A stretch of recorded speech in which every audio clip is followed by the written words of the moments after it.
प्रभु प्रेमियों, मेरे कन्हैया ब्रिज को छोड़ करके और मथुरा में पहुंच गए। जैसे ही मथुरा में पहुंचे हैं,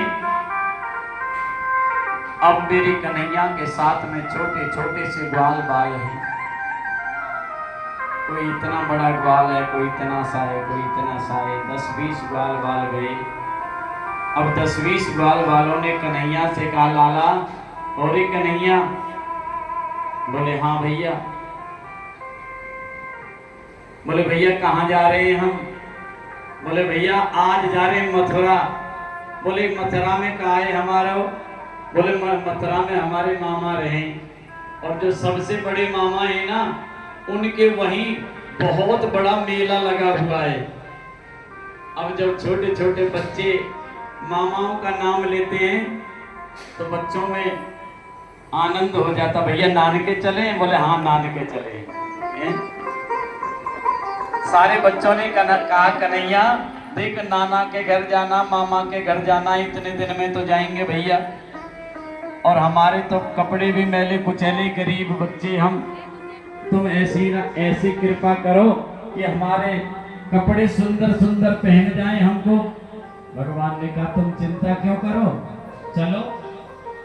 अब जैसे ही मथुरा में प्रवेश किया और प्रवेश करके मथुरा में सबसे पहले एक धोबी घाट पर पहुंच गए भगवान। और धोबी घाट पर पहुंच करके महाराज कंस के बड़े बड़े कपड़े धुल रहे थे, वहां सूख रहे थे। भगवान ने धोबियों को तो मार दिया और अपने ब्रजवासियों को सारे कपड़े पहना दिए। अब जैसे अपने ब्रजवासियों को कपड़े पहनाए, अब वो कपड़े थे तो राक्षसों के बड़े बड़े कपड़े, और ब्रजवासी थे छोटे छोटे। अब किसी के वहां हाथ इतने आ जाए, किसी का मुंह ना दिखे, किसी के पैर इतने लंबे लंबे। कन्हैया भैया देख ऐसी बात है, अब ये कपड़े तो पहन लिए, पर भैया ये तो रास्ता साफ करते चल रहे कपड़े, इतना तो वजन हम में ना है जितना कपड़े में वजन है, फिर क्या करोगे? बोले इनको छोटा करवा दो। भगवान ने एक दर्जी के पास जाकर के आशीर्वाद दिया, दर्जी का उद्धार किया, और वो दर्जी ने बच्चों के कपड़े छोटे किए। अब कन्हैया से कहने लगे, लाला कपड़े तो सुंदर बन गए, अब ऐसे कर हमारे को गले में माला भी पहनवा दे, क्योंकि मामा के घर जाएंगे, अच्छा थोड़ा ही लगे।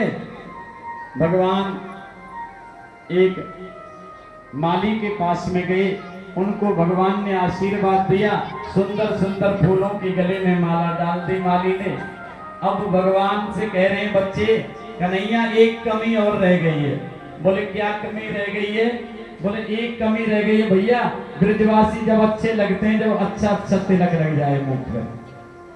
बोले पूरी तरह से तिलक लगवा दे। मेरे भगवान ने कुब्जा नाम की नारी पर कृपा करी। वो कुब्जा जिंदगी भर चंदन लगाती थी कंस महाराज को। आज मेरे भगवान ने वहां उनका उद्धार किया, आशीर्वाद दिया कि जाओ ब्रजवासियों और वहां चंदन लगा करके आओ। मेरे ब्रजवासियों ने चंदन लगाया है, और चंदन लगा करके ब्रजवासी हो गए तैयार कि भैया अब चलेंगे मामा के घर, अब देखेंगे वह कंस मामा कैसो मामा है।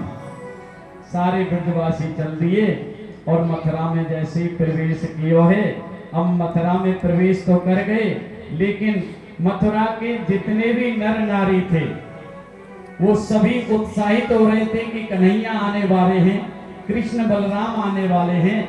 उन्होंने पुष्पों की वर्षा के लिए उन्होंने अपने अपने कोठियों पर, अपने अपने छतों पर बैठ गए और फूलों की मालाएं ले ली।